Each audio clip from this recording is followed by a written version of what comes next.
Assalamualaikum warahmatullahi wabarakatuh.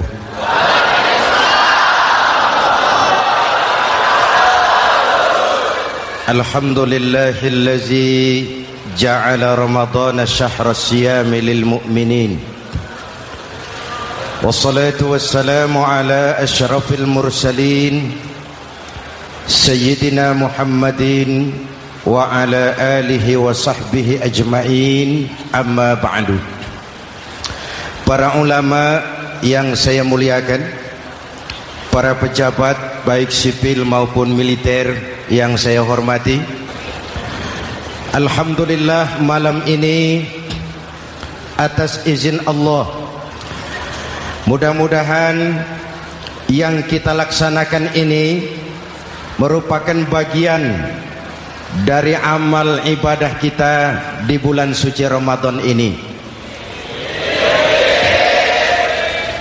Hadirin, reformasi terbesar adalah reformasi yang dilakukan oleh baginda Nabi besar Muhammad sallallahu alaihi wasallam. 23 tahun merombak satu bangsa biadab menjadi bangsa beradab, merombak umat yang terpecah belah menjadi umat yang bersatu, merombak masyarakat yang tenggelam dalam kemusyrikan menjadi umat yang bertauhid. Reformasi besar apa yang dilaksanakan oleh Rasul dan apa hubungannya dengan kita sekarang? Ini yang ingin saya sampaikan malam ini. Pertama, beliau melaksanakan reformasi akidah, membebaskan manusia dari kemusyrikan, menyelamatkan manusia dari ketergantungan kepada benda. 13 tahun beliau berjuang di kota Makkah hanya untuk menanamkan la ilaha illallah Muhammadur Rasulullah. Dari sana segalanya dimulai, meletakkan fondasi. Saya yakin tidak ada Tuhan selain Allah dengan seluruh konsekuensinya. Kalau saya yakin tidak ada Tuhan selain Allah, maka saya tidak akan menyembah kecuali hanya kepada Allah. Orang yang benar fondasinya, benar sujudnya. Jelas? Kalau saya yakin tidak ada Tuhan selain Allah, saya tidak akan minta rizki kecuali hanya kepada Allah. Orang yang benar fondasinya, jauh dari korupsi, jauh dari judi.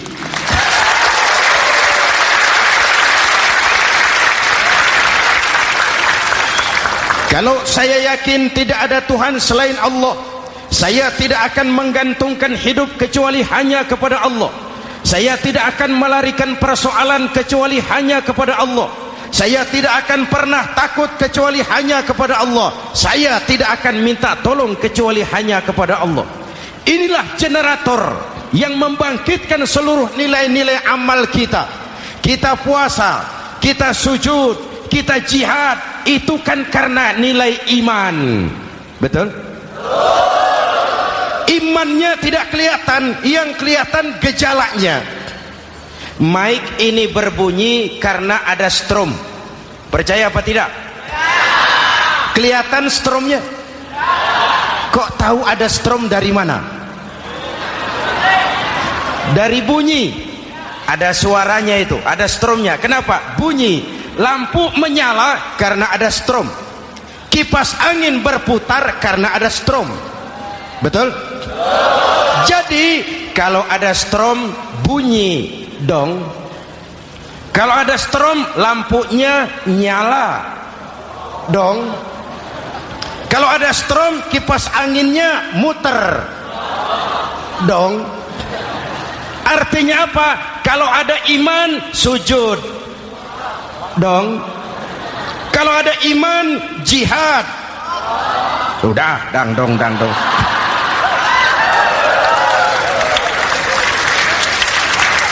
Seluruh seluruh amaliyah kita hanya refleksi dari nilai-nilai keimanan. Maka dimulai dengan fondasi. Kalau fondasi kuat, apapun yang mau dibangun aman. Kalau fondasi rapuh, apa yang mau dibangun di atas fondasi yang rapuh. Karena itu, dengan tabligh akbar ini, pesan pertama saya, mari jaga nilai-nilai iman kita. Kita masih bergelut dengan zaman susah. Judi kembali merebak. Narkoba meracuni remaja dan pemuda-pemudi kita. Padahal dua-duanya sumber segala macam kemaksiatan. Judi mendidik orang jadi malas. Dan sejarah belum pernah mencatat ada orang jadi kaya karena judi. Yang bangkrut, yang kere, yang melarat banyak.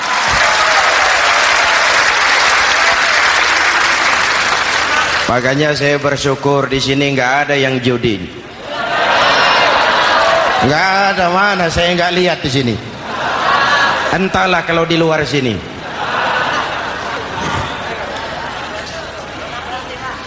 Judi itu penyakit, kalahnya bikin penasaran, menangnya bikin ketagihan. Itulah penyakitnya. Makanya lebih baik makan singkong betulan daripada makan roti mimpi. Ayo, makan singkong betulan, makan roti mimpi, lebih baik mana? Lebih baik makan roti betulan, Mas. Maksud saya uang 4-5 ribu rupiah itu daripada belikan togel, daripada dibelikan pakong, daripada dibelikan macam-macam undian judi, lebih baik dibelikan beras, makan sama-sama. Hadirin yang saya hormati, karena iman kita hidup, untuk iman kita berjuang, dalam iman kita ingin kembali menghadap Allah Subhanahu.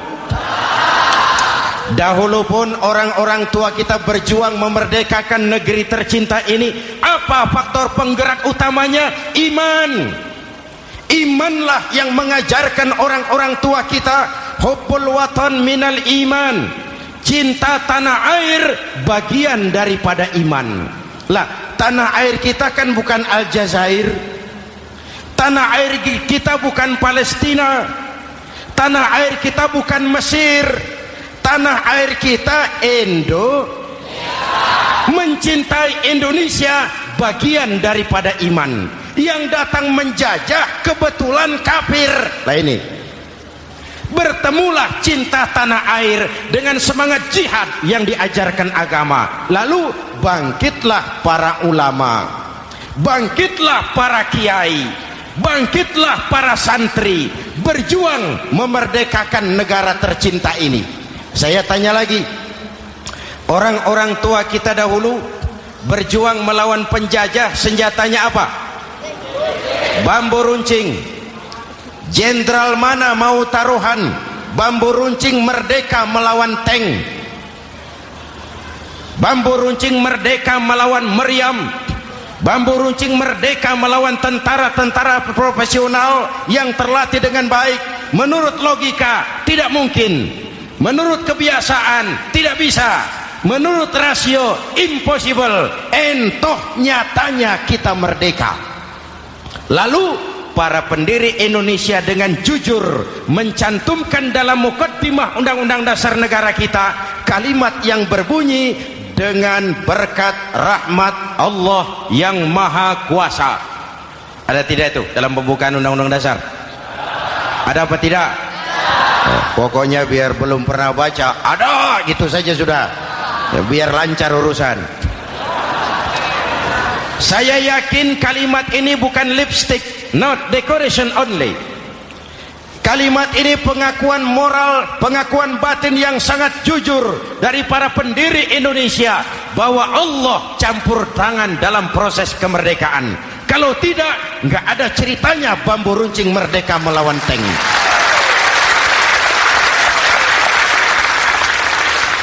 Kalau dulu iman untuk merebut kemerdekaan, sekarang iman untuk mengisi kemerdekaan. Betul? Betul? Karena itu jaga nilai-nilai iman. Jangan tidur. kita sudah berhasil melaksanakan pemilu, sidang umum MPR sudah digelar, pemerintahan baru sudah terbentuk. Itu kita pilih bersama, kita dukung bersama. Mendukung itu tidak harus selalu iya, kula nuwun semohon dawuh kumaha juragan wae oke bos. Mendukung tidak harus selalu iya, mendukung juga memberikan saran, kritik, perbaikan. Kenapa? Di mana-mana di dunia ini kekuasaan cenderung mau menang sendiri, kekuasaan cenderung untuk korup. Karena itu kalau kita cinta kepada pemerintah, kita harus mengawasi jalannya pemerintahan kita ini.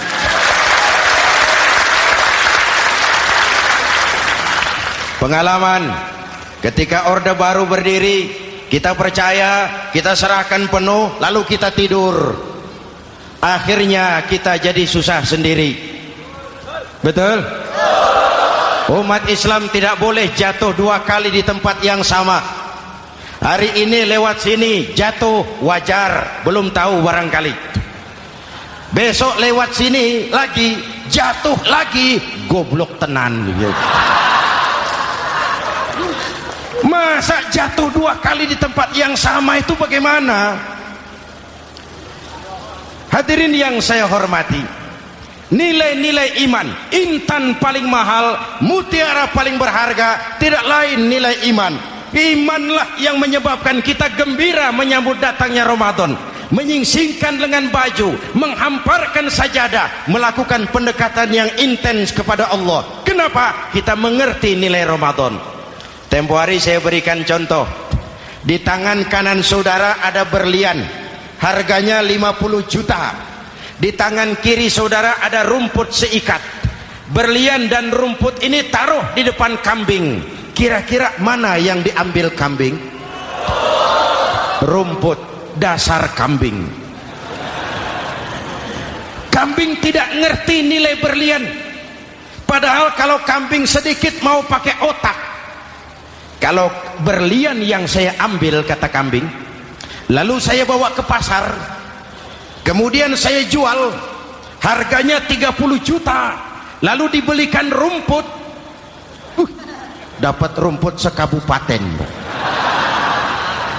Tapi kambing tidak ngerti nilai berlian, yang kambing tahu cuma rumput. Kenapa? Hidup kambing cuma melayani perut. Maka kata Imam Ali karramallahu wajhah, orang yang hidupnya hanya untuk melayani perut,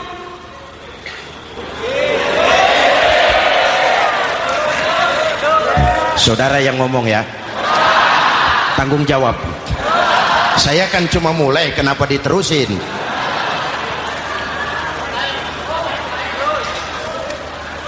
Hadirin yang saya hormati, jaga iman baik-baik, wariskan kepada anak-anak kita. Mereka harapan kita semua, mereka masa depan Indonesia. Akan bagaimana Republik Indonesia, bahkan akan bagaimana Islam di Republik Indonesia 20, 30, 40 tahun yang akan datang, anak-anak kitalah jawabannya.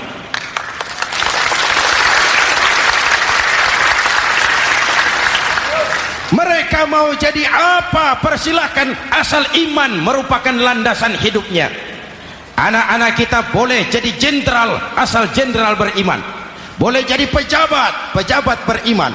Jadi pengusaha, pengusaha beriman. Kalau iman landasannya, aman. Jadi pengusaha, pengusaha beriman, insya Allah timbangannya tidak curang, ekonomi lancar, masyarakat tenang. Jadi petani, petani beriman, insya Allah tidak menggarap tanah yang bukan miliknya.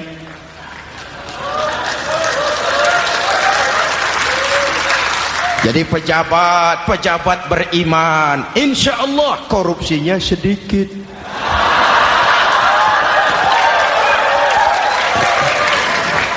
Jadi jenderal, jenderal beriman, insya Allah berjuangnya bersama ulama, bukan nangkepi ulama.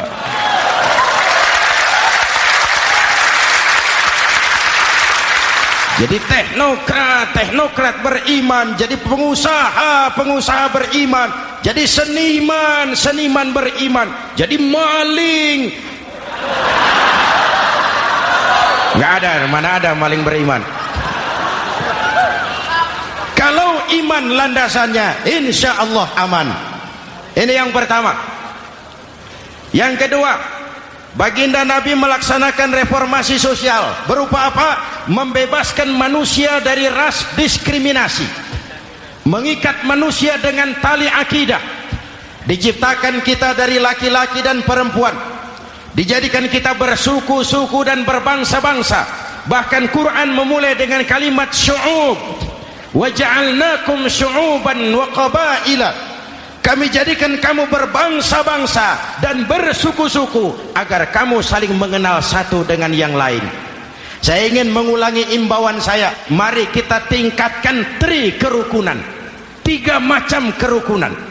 Pertama, rukun antar umat seagama. Sesama muslim harus rukun. Ya Pak? Ya Bu?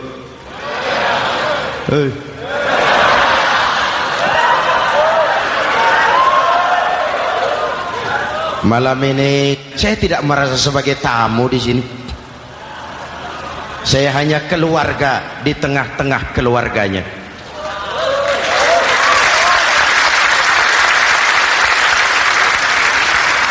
Di sepanjang Jawa kah saya, ke Sumatera kah saya, ke Kalimantan saya, ke Sulawesi saya, ke Irian Jaya saya, kemana saja saya pergi, di mana saja saya berada, saya hanya keluarga di tengah keluarganya. Sebagai muslim kita terikat akidah, sebagai bangsa kita punya komitmen, kita ingin bersatu nusa, satu bangsa, satu. Inilah kita. Hadirin yang saya hormati, rukun antar umat seagama. Hura-hura pemilu sudah lewat, ekses-eksesnya harus kita hilangkan. Boleh jadi kemarin-kemarin karena berbeda kaos sama teman gak teguran. Yang sudah-sudah, yang penting sekarang ke depan. Sudah capek kita rakyat diobok-obok. Sudah datang saatnya kita meluruskan saf, merapatkan barisan, menggalang semangat kebersamaan. Rukun antar umat seagama. Begitulah malam ini saya hadir di tengah keluarga sendiri. Yang mengikat kita apa? Akidah. Di masjid kita ditemukan, dan inilah simbol kehidupan umat. Tadi kita sholat isya dan tarawih di sini, menghadap ke arah yang sama, menyembah Allah Tuhan yang sama, melakukan gerak yang sama, membaca bacaan yang sama, dengan bahasa yang sama. Betul? Tapi kita datang dari segala penjuru. Kita datang dari sebelah lor, sebelah kidul, sebelah wetan, sebelah kulon. Di sini di masjid ini kita menghadap ke arah yang sama.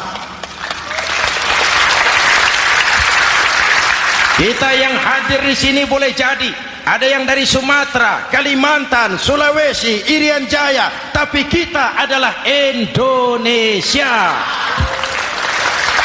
Jelas? Jelas? Saya sering kasih contoh, coba kalau sholat pakai bahasa masing-masing, ramai masjid, bingung malaikat. Ini Indonesia ramai karena tiap provinsi sholat pakai bahasa masing-masing. Kalau Riau bicara sendiri, Ambon bicara sendiri, Aceh bicara sendiri, Irian bicara sendiri, ramai masjid. Jelas? Jelas? Yang imam pakai bahasa Indonesia, takbir, Tuhan yang maha besar. Gagah sekali, bingung malaikat. Kembali kita kalau sholat pakai bahasa masing-masing. Betapa ramainya masjid. Itu cermin dari bangsa yang tidak bisa menjaga kesatuan dan persatuan. Uni Soviet almarhum al-mal'un, itu negara adidaya, negara adikuasa, bersama-sama dengan Amerika menjadi polisi dunia. Tetapi kemudian dihantam oleh glasnost yang kebablasan, Gorbachev terpental, Soviet pecah jadi negara kecil berkeping-keping. mimpi mengembalikan Soviet seperti dulu. Begitulah kalau kita biarkan benih-benih disintegrasi ini terus berkembang, tidak ada lem perekat, maka kita akan pecah berkeping-keping dan kita akan jadi satu bangsa yang kecil. Oleh karena itu, yang pertama, jaga kerukunan antar umat seagama. Berbeda pendapat boleh, berpecah belah jangan. Berbeda partai oke, tapi berbeda dalam wawasan bernegara jangan. Jujur saja, saya kemarin musim pemilu itu sudah agak pesimis melihat, batin saya menjerit, ya Allah, kenapa umat jadi begini? Kenapa umat harus terkotak-kotak? Terlalu banyak partai-partai Islam waktu itu, 20 lebih. Begitu sidang umum MPR berjalan, saya mulai melihat titik optimisme. Ada yang mengkristal, di mana orang tidak lagi melihat partainya, tetapi melihat nilai-nilai imannya. Itulah yang memang utama buat kita.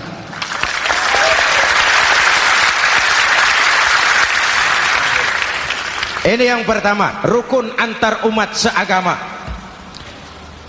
Yang kedua, rukun antar umat beragama. Beberapa hari yang lalu ada kejadian yang mengenaskan di Jakarta Timur, Cipayung. Peristiwa penyerbuan Yayasan Dolos. Hadirin yang saya hormati, kita tentu menyesalkan kejadian itu. Kita tidak bisa menyetujui tindakan main hakim sendiri. Kita berharap pemerintah bukan hanya bisa menangkap pelakunya, tapi juga yang tidak kalah pentingnya mengusut akar permasalahannya. Kenapa itu terjadi? Kalau cuma pelakunya yang ditangkap, akar permasalahannya tidak selesai, saya khawatir terulang lagi di tempat lain. Inilah yang terpenting, menjaga kerukunan antar umat beragama, saling menghormati, saling menghargai. Jangan melakukan kamuflase, jangan melakukan tindakan-tindakan yang rawan dan peka. Misalnya umat Islam membangun masjid di tengah perkampungan orang Kristen, padahal tidak ada Islamnya di situ. Itu bisa menimbulkan kerawanan. Atau sebaliknya, membangun gereja di tengah perkampungan umat Islam yang tidak ada Kristennya di situ. Atau sebaliknya, mereknya kegiatan sosial, mereknya kegiatan kemanusiaan, tapi isinya penyebaran agama kepada orang yang sudah beragama. Itu pun bisa menimbulkan kerawanan. Jelas? Maka yang besar jangan mau menang sendiri, yang kecil harus tahu diri. Jelas? Mari saling menghormati, mari saling menghargai dalam batas lakum dinukum. Menangkap pelakunya penting, mengusut akar permasalahannya itu pun tidak kurang pentingnya. Hadirin yang saya hormati, Islam agama toleran, baik dari prinsip ajarannya maupun dari sikap umatnya. Islam agama yang rahmatan lil alamin. Kita punya kewajiban untuk membuktikan bahwa Islam bukan merupakan ancaman. Islam adalah alternatif. Islam adalah solusi. Islam bukan ancaman. Yang hadir di sini bukan perusuh, bukan umat biang kerok. Ini umat yang cinta damai.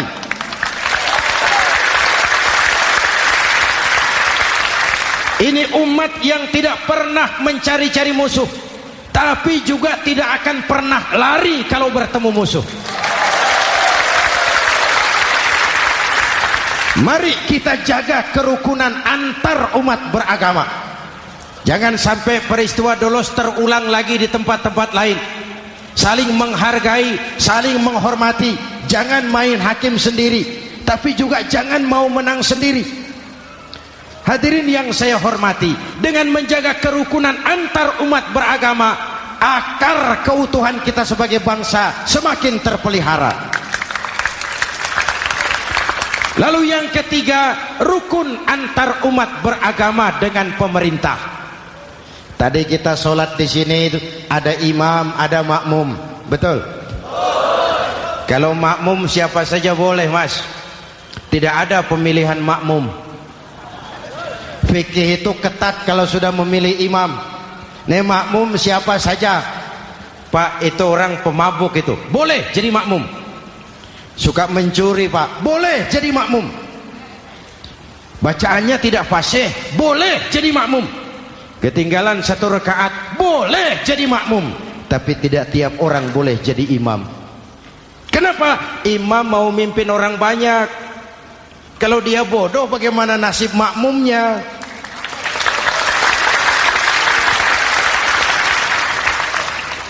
Ada karikatur di Medan, pernah kejadian anak kecil disuruh sholat sama ibunya. Nak, sholat kau. Ah, aku tak pandai sholat, mak. Si Ucok rupanya ini. Kata ibunya, sudahlah, kau ikuti saja bapakmu tuh. Apa yang bapak mau kerjakan, kau ikuti sajalah. Jadi lama, kalau ikut saja bisa laku. Berangkatlah anak ini kan, sholat di belakang bapaknya, jadi makmum. Sholat di balai bambu, tidak pakai tikar. Bangun sujud, hidung bapaknya terjepit bambu. Karena sakit dan kaget, refleks bapak ini teriak, aduh. Anak di belakang ingat pesan maknya, ikuti saja bapakmu. Si anak ini malah pakai irama, aduh.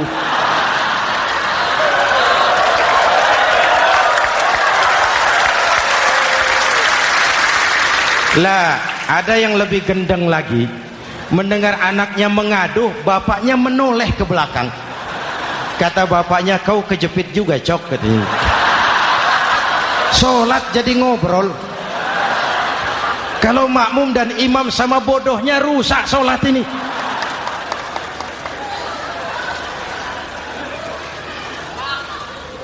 Hadirin yang saya hormati, rukun antar umat beragama dengan pemerintah, pemerintah yang legitimate, yang dihasilkan lewat proses demokrasi. Benarnya kita dukung, salahnya kita tegur, kita kritik, kita perbaiki, kita berikan saran-saran yang baik. Sekali lagi, jangan tidur. Sudah lewat masanya. Kemarin-kemarin kita menghadapi satu masa yang penuh krusial.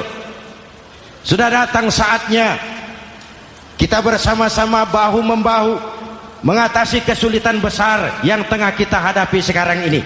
Dengan 3 kerukunan ini, insya Allah keutuhan kita sebagai bangsa akan lebih terpelihara. Ini reformasi kedua. Dalam konteks kita sekarang, menjaga semangat kebersamaan. Saya sering mempopulerkan di masyarakat kita, umat Islam bangsa Indonesia seperti 5 jari ini. Kalau kompak, apa yang tidak terpegang. Tapi kalau berpecah belah, apa yang mau dipegang? Yang ini namanya ibu jari. Umaro ini, pemerintah. Kerja apa saja kalau sudah diginikan pemerintah, lumayan. Diginikan kiamat, Mas. Legalitas. Umaro. Yang ini telunjuk, alat untuk menunjuk. Ini orang yang punya uang, orang kaya, para pengusaha, investor. Kita perlu untuk memulihkan roda perekonomian kita. Di mana-mana kalau orang sugih nunjuk, lancar urusan, Pak. Coba kita yang melarat nunjuk-nunjuk ini, nggak laku, Pak. Makanya kata orang, serba salah jadi orang susah, tapi lebih susah jadi orang serba salah. Serba salah jadi orang susah, tapi lebih susah jadi orang serba salah. Telunjuk. Yang ini jari tengah lah ini, di tengah dia, ke kanan tidak, ke kiri tidak. milik semua golongan ini, netral. Siapa ini? TNI. Siapa ini? Cendekiawan.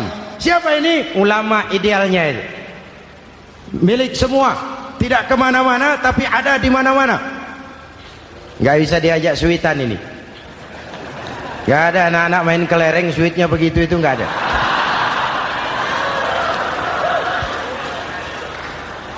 Ini jari manis remaja, pemuda, masa muda, masa yang paling manis. Semua harapan milik pemuda. Belum pernah saya dengar ada orang pidato para kakek-kakek harapan bangsa, belum pernah. Mesti kalau sudah harapan umat, pemuda, harapan negara, pemuda, harapan agama, pemuda, harapan bangsa, pemuda, harapan pemudi. Jari manis. Yang ini kelingking, jari paling kecil ini. Ini kaum wanita ini. Perempuan kecil tapi mantap. Masya Allah. Ini ibu jari ini besar ini. Sweet ketemu kelingking, kalah ibu jari ini. Di mana-mana kekuasaan sering kalah sama perempuan. Siapa yang mendorong-dorong Nabi Adam memetik pohon buah khuldi? Kelingking. Kelingking. Kelingking. Julius Kaisar tunduk kepada Cleopatra. Siapa Cleopatra? Kelingking. Napoleon, singa daratan Eropa, the lion of Europe, luas kekuasaannya, hebat tentaranya, bertekuk lutut di bawah kaki Margaret Josephine. Kelingking. Hadirin yang saya hormati, kalau 5 pilar ini bersatu, ringan sama dijinjing, berat sama dipikul, kita akan jadi satu bangsa yang kuat. Jelas? Jelas? Dengan Ramadan, dengan tabligh akbar malam ini, mari kita jaga semangat kebersamaan. Saya selalu mengingatkan, sekarang lebih banyak tukang kompor daripada tukang lem. Lebih banyak tukang kompor daripada tukang lem. Hangati sana, sulut sini, bakar sana, panasi sini, terbakar kita, dia lari tepuk tangan, dan kita yang rugi. Jelas? Jelas? Ini hal yang kedua. Reformasi sosial mengikat manusia dengan tali akidah, mempersaudarakan manusia dari manapun orang datang, apapun warna kulitnya, dari suku apapun ia dilahirkan, kalau akidahnya sama, itulah saudara kita.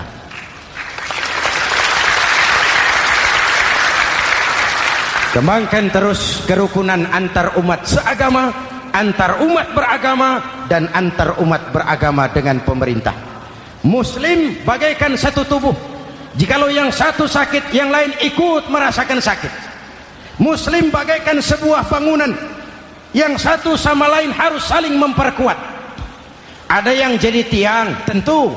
Ada yang jadi pintu, memang. Ada yang jadi genteng, iya. Tapi satu sama lain harus saling memperkuat.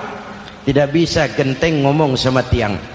Kata genteng, saudara tiang, kamu sih enak. Saya setengah mati, kata genteng. Hujan kehujanan, panas kepanasan. Kadang-kadang anak-anak nakal saya dilontari batu, kata genteng. Yang jadi tiang ngomong lagi. Kata tiang, saudara genteng, jangan sembarangan kalau ngomong. Kamu kira kamu bisa nongkrong di atas? Itu gara-gara siapa, genteng? Aku yang topang dari bawah, kata tiang. Kamu jadi anggota DPR, jadi anggota MPR, jadi pejabat, kami rakyat yang angkat.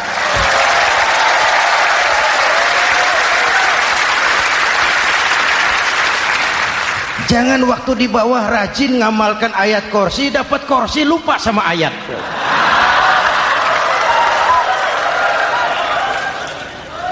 Mari ringan sama kita jinjing, berat sama kita pikul, duduk ya kita sama rendah, berdiri kita sama tegak. Tidak ada warga negara kelas 1 di Republik ini. Ini reformasi kedua. Yang ketiga, reformasi menegakkan keadilan, menyelamatkan manusia dari kezaliman. Sebelum Islam datang, sebelum Rasul datang, manusia dibedakan oleh hartanya, manusia dibedakan oleh warna kulitnya, manusia dibedakan oleh keturunannya. Beliau dengan tegas mengajarkan, innallaha la yanzuru ila suwarikum wala ila amwalikum walakin yanzuru ila qulubikum wa a'malikum. Allah tidak melihat potonganmu, Allah tidak melihat hartamu. Yang Allah lihat itu hatimu dan amal perbuatan.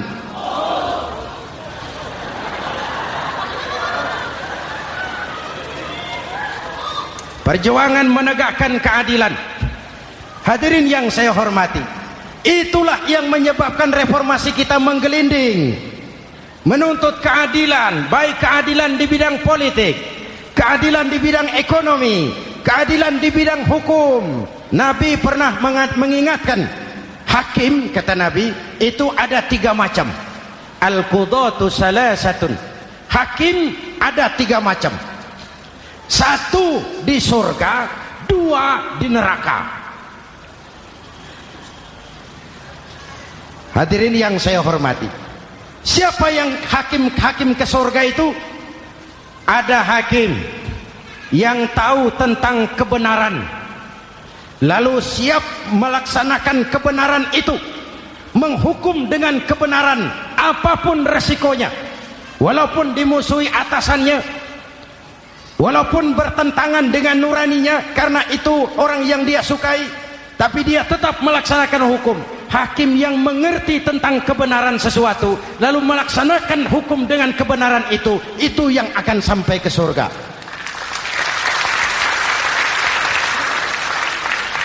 Yang kedua, ada hakim tahu tentang kebenaran tapi tidak mampu melaksanakan hukum dengan kebenaran itu.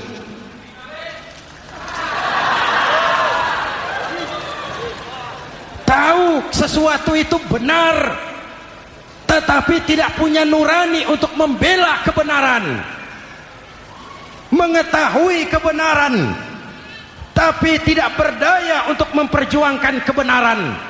Akhirnya hukum dikebiri, yang salah jadi benar, yang benar jadi salah. Itulah realita yang kita rasakan selama ini.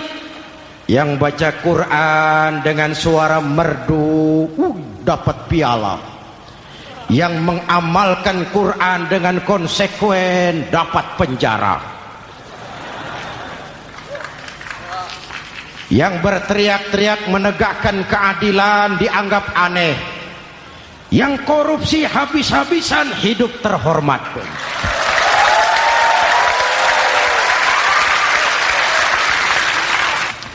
Jadi yang kedua tadi hakim yang tahu kebenaran tetapi tidak mampu melaksanakan hukum sesuai dengan kebenaran, diperkosanya kebenaran, ditekannya hati nuraninya, sehingga ini yang mengakibatkan terlukanya perasaan keadilan.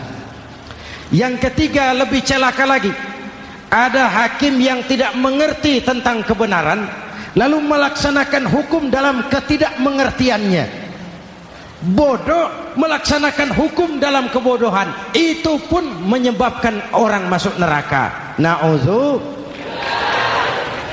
Hadirin yang saya hormati, reformasi yang dilaksanakan Rasul berjuang menegakkan keadilan setelah membebaskan manusia dari ras diskriminasi.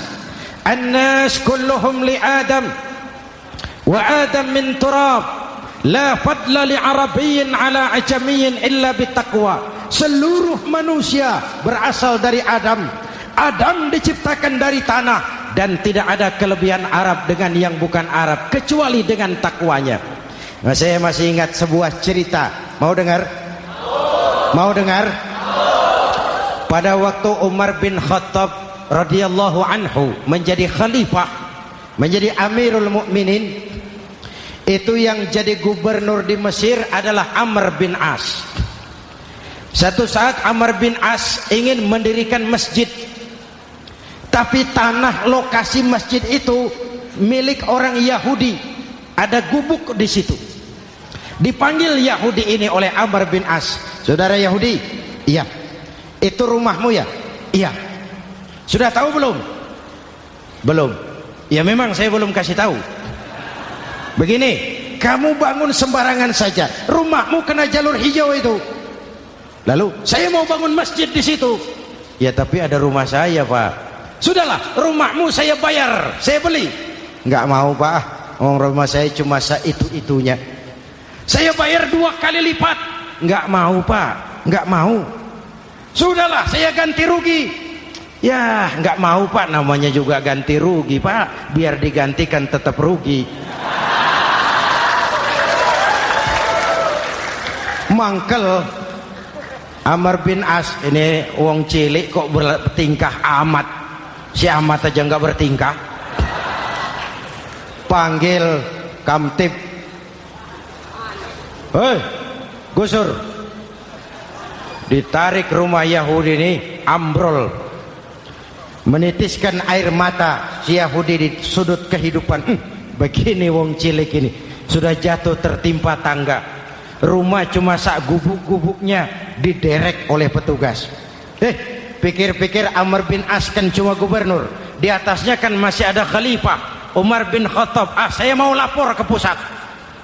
Berangkat Yahudi ini dari Mesir menuju Madinah, berhari-hari berjalan, sambil berpikir, ini nanti kalau saya laporan kepada khalifah, apa pengaduan saya diterima? Wong saya rakyat kecil, lagian Yahudi, sementara yang menggusur saya ini gubernurnya sendiri.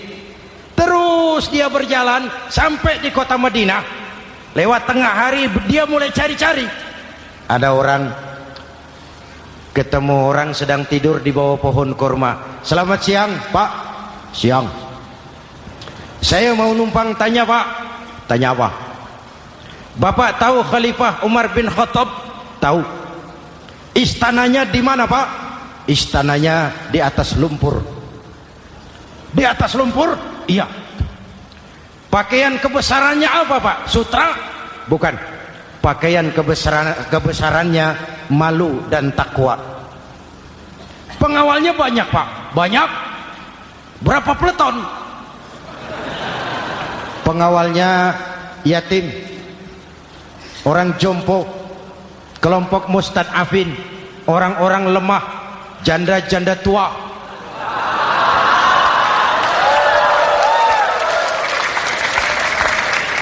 Itu pengawalnya. Pakaian kebesarannya malu dan takwa. Pengawalnya orang-orang lemah, tidak berdaya. Kok begitu, Pak? Begitulah Umar bin Khattab. Orangnya sekarang di mana, Pak? Di depan kamu. Jadi Bapak, iya. Bapak, iya. Saya Umar. Ada apa, Mas? Oh, yang datang dari Semarang waktu itu. Gini loh, Pak, saya mau menuntut keadilan. Keadilan kenapa? Gubernur Bapak Amr bin As itu, Pak, zolim. Kenapa dia? Gubuk saya main tarik saja, runtuh. Saya nggak punya rumah lagi, wong saya ini golongan makmur, cuma rumah sama sumur.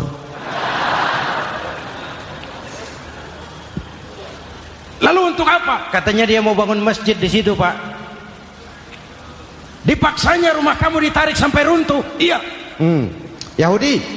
Ya, Pak. Itu ada tempat sampah ya. Betul, Pak. Di situ banyak tulang unta. Coba kau cari satu tulang unta bawa ke sini. Bingung Yahudi. Pak, saya jauh-jauh dari Mesir ke sini ini mau cari keadilan. Kalau tulang unta di Mesir juga banyak, Pak. Sudahlah, kau ambil saja tulang itu. Berangkat Yahudi penuh tanda tanya, ambil sebuah tulang unta, diberikan kepada Khalifah Umar bin Khattab. Tulang ini diambil, Umar hunus pedangnya, dengan ujung pedang dibuat garis lurus di atas tulang unta itu. Rak. Selesai. Yahudi, iya Pak, sekarang kau kembali ke Mesir, serahkan tulang ini kepada Umar bin Amr bin As. Makin bingung Yahudi. Jauh-jauh datang kemari kira mau dapat keadilan, cuma dapat tulang. Ya sudahlah, namanya wong cilik, berangkat dia pulang ke Mesir. Berhari-hari sampai di Mesir. Pak Gubernur, ya lapor. Ada apa Yahudi? Saya dari pusat. Loh, kamu dari Madinah? Iya Pak. Ngapain sih kamu ke sana-sana?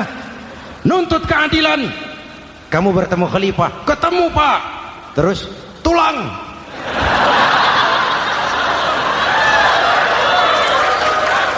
Ini loh Pak, salam dari beliau, tulang. Apa maksudnya? Aku nggak ngerti lah itu Pak. Yes, go Rene. Diambil tulang itu. Amr bin As melihat ada garis lurus dengan ujung pedang, gemetar badannya, keringat bercucuran. Kepala proyek dipanggil. Mas, ini proyek masjid batal, gubuk Yahudi dirikan lagi. Loh Pak, kata kepala proyek, saya kan sudah menang tender Pak.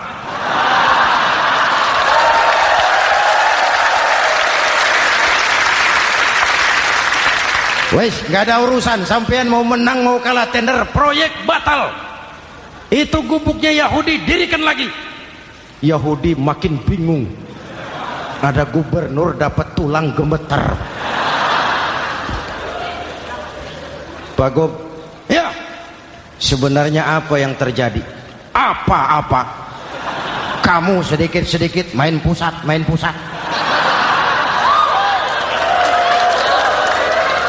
Yang ngomong dulu toh.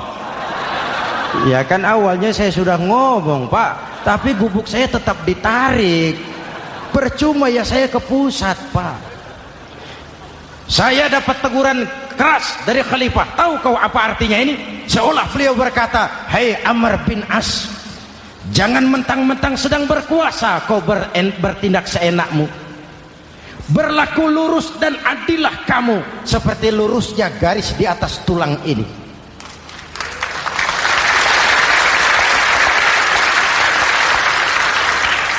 Kalau kau tidak lurus, kalau kau tidak berlaku adil, aku yang akan meluruskanmu dengan pedangku. Itu bahasa simbolik. Siapa yang gak gemeter? Kamu. Pusat. Wedus. Ya ini nek coro kita. Oh Pak, kalau begitu Islam adil ya Pak? Adil. Jadi saya menang Pak? Menang kamu. Padahal saya Yahudi. Tapi menang ya? Menang. Pak sudahlah kalau begitu Pak. Bagaimana? Itu gubuk saya ambil saja Pak. Tanah-tanahnya sak gubuk-gubuknya Bapak ambil. Silahkan kalau mau dibangun masjid. Tidak cuma sekedar itu Pak. Mulai hari ini Bapak dengarkan, asyhadu an la ilaha illallah wa asyhadu anna muhammadar rasulullah.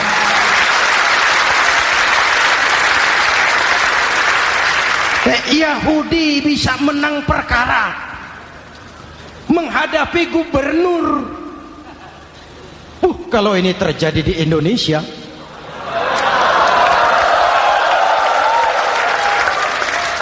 amin. Oke, lalu siapa pemimpin adil itu? Setiap kita kan pemimpin. Presiden, pemimpin di negaranya. Gubernur, pemimpin di provinsinya. Bupati, pemimpin di kabupatennya. Pak Camat, pemimpin kecamatannya. Pak Lurah, pemimpin di kelurahannya. Suami, pemimpin di rumah tangganya. Anak muda, pemimpin bagi dirinya. Dan setiap kita akan dimintakan tanggung jawab. Anak muda pemimpin buat dirinya, nanti diminta tanggung jawab. Kakimu kau bawa jalan kemana? Tanganmu ngambil apa? Lidahmu bicara apa? Matamu menteleng. Apa yang dilihat? Seluruhnya akan dimintakan pertanggungan jawab. Marilah kita jadi orang yang adil kepada diri, kepada keluarga, dan akhirnya kepada masyarakat, bangsa dan negara. Hadirin yang saya hormati, satu ayat yang sering dibaca pada akhir khutbah khatib Jumat, innallaha ya'muru bil adli wal ihsan. Allah memerintahkan kamu berlaku adil dan berbuat ihsan.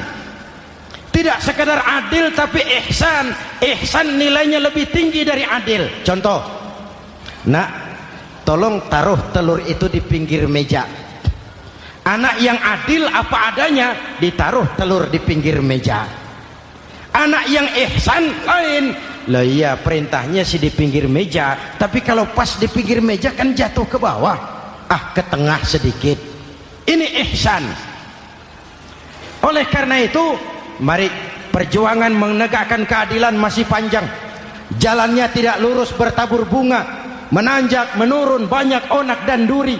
Namun seperti yang dikatakan seorang tokoh, masih Napoleon, kalau ada 1000 orang penegak keadilan, saya satu dari yang 1000 itu. Kalau ada 100 penegak keadilan, saya juga satu dari yang 100 itu. Kalau ada 10 orang menegakkan keadilan, saya juga satu dari yang 10 itu. Kalau hanya 1 orang yang menegakkan keadilan, maka sayalah yang 1 itu. Tetap konsisten berjuang menegakkan keadilan, walaupun besok langit akan runtuh, walaupun besok akan kiamat, keadilan tetap harus ditegakkan. Ini reformasi yang ketiga, menegakkan keadilan, mengayomi masyarakat dengan hukum yang tegas. Dan Rasul menjadi contoh. Ini yang hebat.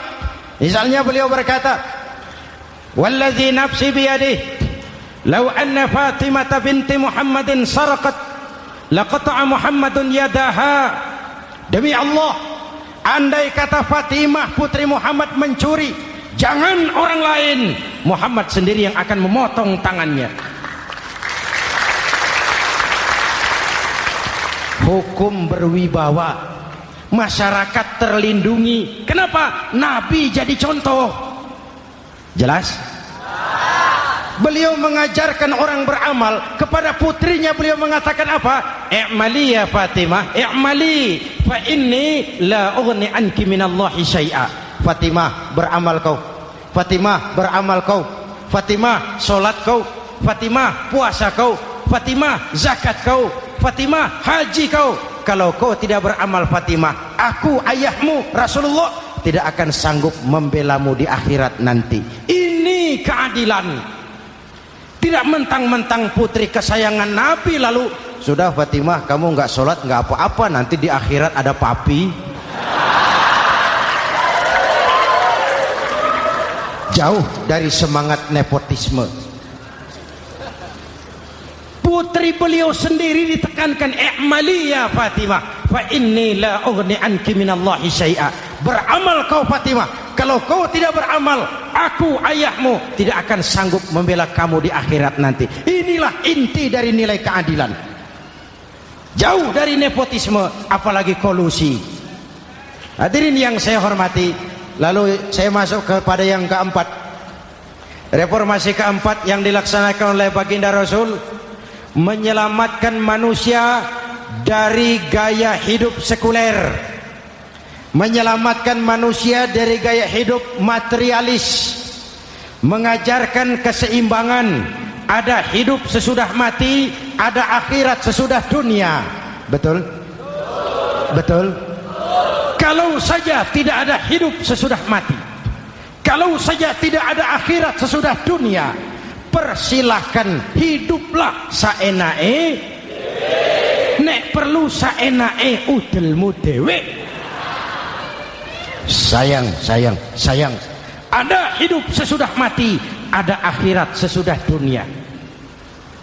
Ini semua calon-calon jenazah.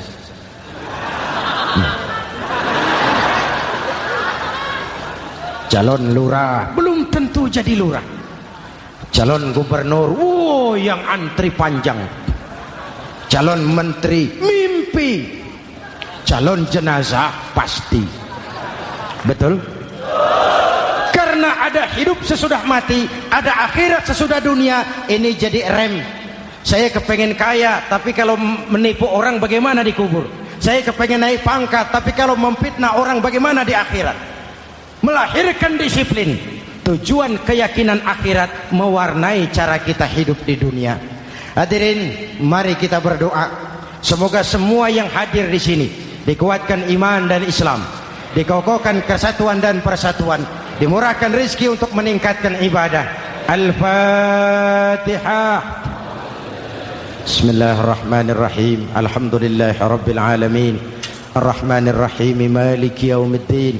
Iyyaka na'budu wa iyyaka nasta'in. Ihdinas siratal mustaqim.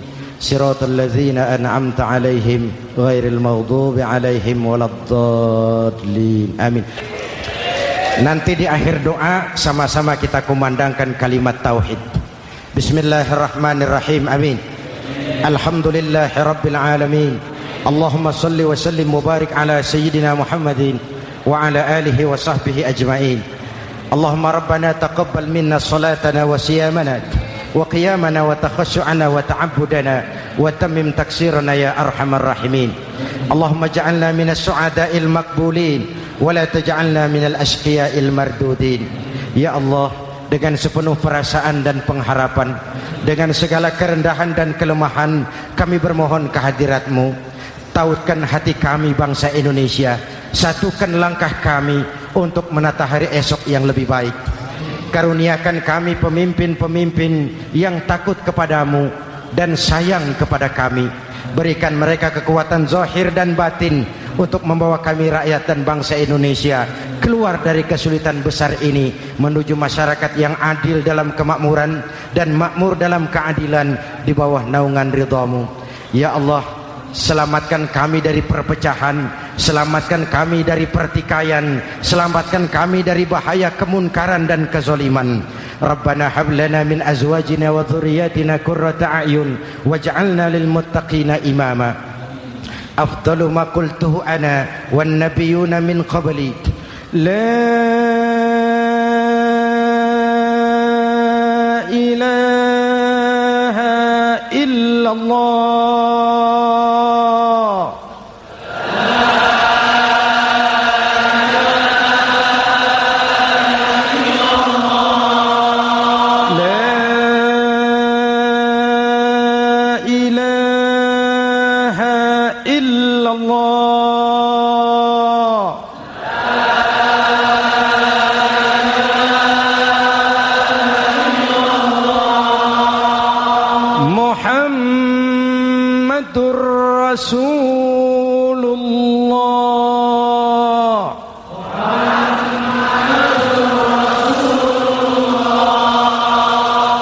آمين. صلى الله عليه وآله وسلم. كلمة حق عليها نحيا وعليها نموت وعليها نبعث إن شاء الله من الآمنين. ربنا آتنا في الدنيا حسنة وفي الآخرة حسنة وقنا عذاب النار. وآخر دعوانا أن الحمد لله رب العالمين.